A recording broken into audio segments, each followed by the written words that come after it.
Hi hello ವೀಕ್ಷಕರೇ, Usha's kitchen ಲಾಗ್ಗೆ ಸ್ವಾಗತ. ನಾವು ಈ ದಿನ ಬಿಸಿಬೇಳೆ ಬಾತನ್ನು ತುಂಬಾ ಸುಲಭವಾಗಿ ಯಾರು ಬೇಕಾದರೂ ಮಾಡ್ಬೋದು. ಆ ಥರ ಯಾವ ರೀತಿ ಮಾಡೋದು ಅಂತ ನಾನು ತೋರಿಸ್ಕೊಡ್ತಾ ಇದ್ದೀನಿ. ಬನ್ನಿ ನೋಡೋಣ ಅದು ಯಾವ ರೀತಿ ಮಾಡೋದು ಅಂತಂತ. ಈಗ ಒಂದು ಕುಕ್ಕರ್ಗೆ ಈ ಸಣ್ಣ ಲೋಟದಲ್ಲಿ 1 ಗ್ಲಾಸು ಹೆಸರು ಬೇಳೆನ ಹಾಕ್ಕೊಂಡಿದ್ದೀನಿ. 1 ಲೋಟ ಹಾಕಿದ್ರೆ ಸಾಕು. ಇದರಲ್ಲೇ ನಾವು 3 ಜನ ತಿನ್ಬೋದು ಮತ್ತು ಸೂಪರ್ ಟೇಸ್ಟಿಯಾಗಿರುತ್ತೆ. ತುಂಬಾ ಸುಲಭ. ಇವಾಗ ನಾನು 2 ಮೀಡಿಯಮ್ ಸೈಜ್ ಈರುಳ್ಳಿ, 4 ಹುಳಿ ಟೊಮೊಟೊ ಮತ್ತು ಬೀನ್ಸು, ಸ್ವಲ್ಪ ಆಲೂಗೆಡ್ಡೆ, 1 ಬಟಾಣಿ ಮತ್ತು 1 ಚಿಕ್ಕದು ಕ್ಯಾರೆಟು ಇಷ್ಟನ್ನು ತಗೊಂಡಿದ್ದೀನಿ. ಇದಿಷ್ಟನ್ನು ನಾವು ಕುಕ್ಕರ್ಗೆ ಹಾಕ್ಕೋಬೇಕು. ಕುಕ್ಕರ್ಗೆ ಹಾಕ್ಬಿಟ್ಟು 1 ವಿಷಲ್ ಮಾಡಿಕೊಂಡ್ರೆ ಸಾಕು. ನಾವು ಹಂಗೆ ಮಾಡೋದಕ್ಕಿಂತ ನಾವು ಬೇಗ ಮಾಡಬೇಕು ಅಂತಂದರೆ ಈ ರೀತಿ ಮಾಡ್ಕೋಬೋದು. ತುಂಬಾ ಟೇಸ್ಟಿಯಾಗಿರುತ್ತೆ ಮತ್ತು ಬೇಗನೂ ಕೂಡ ಮಾಡ್ಕೋಬೋದು. ಈಗ ಸ್ವಲ್ಪ ಅರಿಶಿನ ಪುಡಿ ಹಾಕ್ಕೊಳ್ಳಿ. ಅರಿಶಿನ ಪುಡಿ ಹಾಕಾದ್ಮೇಲೆ ಅದು ಮುಳುಗೋ ಅಷ್ಟು ನೀರು ಹಾಕ್ಕೊಳ್ಳಿ. ಇದಕ್ಕೆ ನೀವು ಸಣ್ಣ ಈರುಳ್ಳಿ ಬೇಕಾದರೂ ಹಾಕ್ಕೋಬೋದು. ಅದನ್ನು ಒಗ್ಗರಣೆಗೆ ಬೇಕಾದರೆ ಹಾಕ್ಕೊಳ್ಳಿ. ನನ್ನ ಹತ್ರ ಇರಲಿಲ್ಲ, ಅದಕ್ಕೋಸ್ಕರ ನಾನು ಮಾಮೂಲಿ ಈರುಳ್ಳಿನೇ ಹಾಕ್ಕೊಂಡಿದ್ದೀನಿ. ರುಚಿಗೆ ತಕ್ಕಷ್ಟು ಉಪ್ಪನ್ನು ಸಹ ಇದಕ್ಕೇ ಹಾಕ್ಬಿಟ್ಟು 1 ವಿಷಲ್ ಮಾಡ್ಕೊಳ್ಳಿ. ಈಗ ಒಗ್ಗರಣೆಗೆ ಶೇಂಗಾ ಬೀಜ ಮತ್ತು ಕ್ಯಾಪ್ಸಿಕಮ್ ತಗೊಂಡಿದ್ದೀನಿ. ಕ್ಯಾಪ್ಸಿಕಮ್ಮು ಮತ್ತು ಕರಿಬೇವಿನ ಸೊಪ್ಪು, ಒಣಮೆಣಸಿನ್ಕಾಯಿ 1 ಇದಿಷ್ಟು ಒಗ್ಗರಣೆಗೆ ತಗೊಂಡಿದ್ದೀನಿ. ಇವಾಗ ನೋಡಿ 1 ವಿಷಲ್ ಆಗಿದೆ, ಎಲ್ಲ ಬೆಂದಿದೆ ಚೆನ್ನಾಗಿ.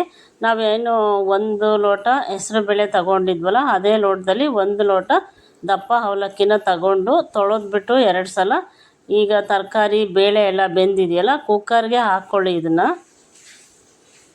ನೋಡಿ ಈ ಥರ ಕುಕ್ಕರ್ಗೆ ಹಾಕ್ಕೋಬೇಕು. ತುಂಬಾ ಬೇಗ ಆಗುತ್ತೆ ಈ ಥರ ಮಾಡೋದ್ರಿಂದ.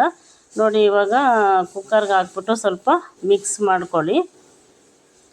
ಇವಾಗ ಆಗಿದೆ, ಇದು ಮಿಕ್ಸ್ ಮಾಡಿ ಹಾಕಿದ್ದೀನಿ. ಇವಾಗ ನೆಕ್ಸ್ಟು ಒಗ್ಗರಣೆ ಮಾಡ್ಕೊಳ್ಳೋಣ ಬನ್ನಿ. ಶೇಂಗಾ ಬೀಜನ ಸ್ವಲ್ಪ ಕರೆದ್ಬಿಟ್ಟು ಎಣ್ಣೆಯಲ್ಲಿ ಅದನ್ನು ಸಪ್ರೇಟಾಗಿ ತಕ್ಕೊಳ್ಳಿ. ಅದಕ್ಕಿಂತ ಮುಂಚೆ ಯಾರೆಲ್ಲ ಹೊಸಬ್ರಾಗಿದ್ದರೆ ನಮ್ಮ ಚಾನಲ್ನ ಸಬ್ಸ್ಕ್ರೈಬ್ ಮಾಡ್ಕೊಳ್ಳಿ. ಪ್ಲೀಸ್ ಲೈಕ್ ಮಾಡಿ ಮತ್ತು ನಿಮ್ಮ ಫ್ರೆಂಡ್ಸ್ಗಳಿಗೆಲ್ಲ ಶೇರ್ ಮಾಡಿ. ಹೇಗಿತ್ತು ಅಂತ ಕಮೆಂಟ್ ಬಾಕ್ಸಲ್ಲಿ ತಿಳಿಸಿ.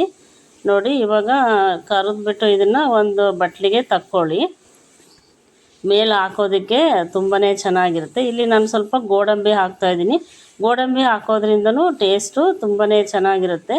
ಬಿಸಿಬೇಳೆ ಬಾತ್ಗೆ ಸಾಮಾನ್ಯ ಗೋಡಂಬಿ ಹಾಕಲೇಬೇಕು. ಇಲ್ಲ ಅಂದರೂ ಪರವಾಗಿಲ್ಲ, ಹಾಗೇನೂ ತಿನ್ಬೋದು, ಚೆನ್ನಾಗಿರುತ್ತೆ. ಬಟ್ ತರಕಾರಿ ಎಲ್ಲ ಹಾಕೋದ್ರಿಂದ ಬೇಗ ಆಗುತ್ತೆ. ನಾವು ಕುಕ್ಕರಲ್ಲಿ ಮಾಡೋದ್ರಿಂದ ಬೇಗ ಮಾಡ್ಕೋಬೋದು.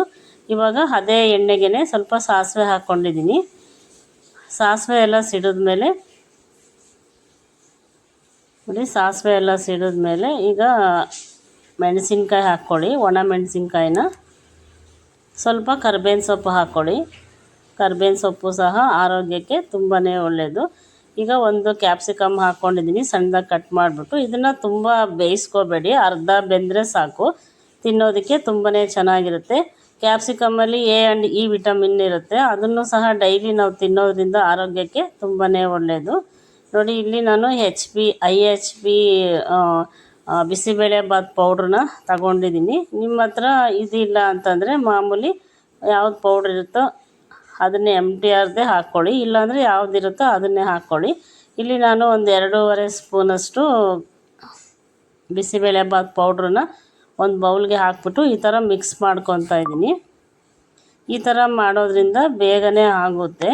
ನೋಡಿ ಇವಾಗ ಎಲ್ಲ ಅವಲಕ್ಕಿನ ಹಾಕಾದ್ಮೇಲೆ ಈ ಥರ ಕಲಿಸ್ಬಿಟ್ಟು ಹಾಕಿ ಇದನ್ನು ಬಿಸಿಬೇಳೆ ಬಾತ್ ಪೌಡ್ರನ್ನ. ತುಂಬಾ ಟೇಸ್ಟಿಯಾಗಿರುತ್ತೆ. ಈ ಥರ ನೀವು 1 ಸಲ ಮಾಡಿ ನೋಡಿ. ನೀವು ಪದೇ ಪದೇ ಇದೇ ಥರನೇ ಮಾಡ್ಕೊಂಡು ತಿಂತೀರಾ. ಅವಲಕ್ಕಿ ಬಿಸಿಬೇಳೆ ಬಾತ್ ಇದು ಸೂಪರ್ ಟೇಸ್ಟಿಯಾಗಿರುತ್ತೆ.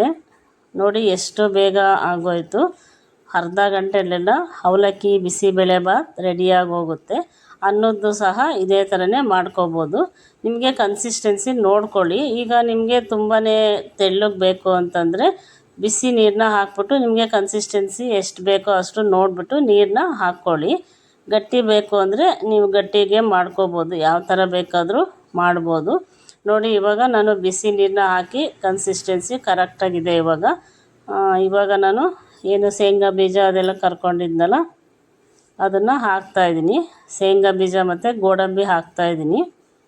ನೋಡಿದ್ರೆ ಇವಾಗ ನೋಡೋದಕ್ಕೇ ಎಷ್ಟು ಸೂಪರಾಗಿ ಕಾಣ್ತಾ ಇದೆ. ಇವಾಗ ನಾನೇನು ಒಗ್ಗರಣೆ ಮಾಡ್ಕೊಂಡಿದ್ನಲ್ಲ, ಕ್ಯಾಪ್ಸಿಕಮ್ಮು ಮತ್ತು ಮೆಣಸಿನ್ಕಾಯಿ, ಕರ್ಬೇವಿನ ಸೊಪ್ಪು ಅದನ್ನೆಲ್ಲ ಹಾಕ್ಕೊಳ್ಳಿ. ಹಾಕ್ಬಿಟ್ಟು ಚೆನ್ನಾಗಿ ಮಿಕ್ಸ್ ಮಾಡ್ಕೊಳ್ಳಿ. ನಿಮಗೆ ಇನ್ನೂ ಉಪ್ಪು ಬೇಕು ಅಂತಂದರೆ ಹಾಕ್ಕೊಳ್ಳಿ. ಹುಳಿ ಬೇಕು ಅಂತಂದರೆ ಸ್ವಲ್ಪ ಹುಣಸೆ ಹುಳಿ ಹಾಕ್ಕೊಳ್ಳಿ. ಸ್ವಲ್ಪ ಹುಣಸೆ ಹುಳಿ ನಾನಿಲ್ಲಿ ಹಾಕಿಲ್ಲ, ಟೊಮೊಟೊ ಹಣ್ಣನ್ನೇ ಸ್ವಲ್ಪ ಜಾಸ್ತಿ ಹಾಕ್ಕೊಂಡಿದ್ದೀನಿ. ವಾವ್, ನೋಡಿದ್ರೆ ನೋಡೋಕ್ಕೇ ಸೂಪರಾಗಿ ಕಾಣ್ತಾ ಇದೆ.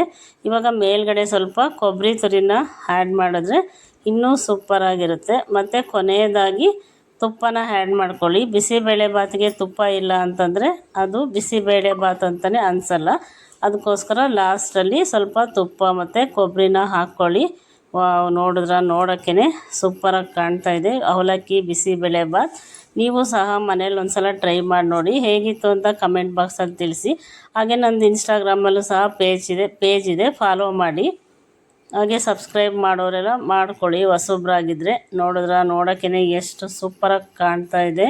ವಾವ್, ಸಖತ್ತಾಗಿ ಅಷ್ಟೇ ಟೇಸ್ಟಿಯಾಗಿ ಕೂಡ ಇತ್ತು. ನೋಡಿದ ತಕ್ಷಣ ಒಂದು ಲೈಕ್ ಕೊಡಿ. Thank you for watching this video.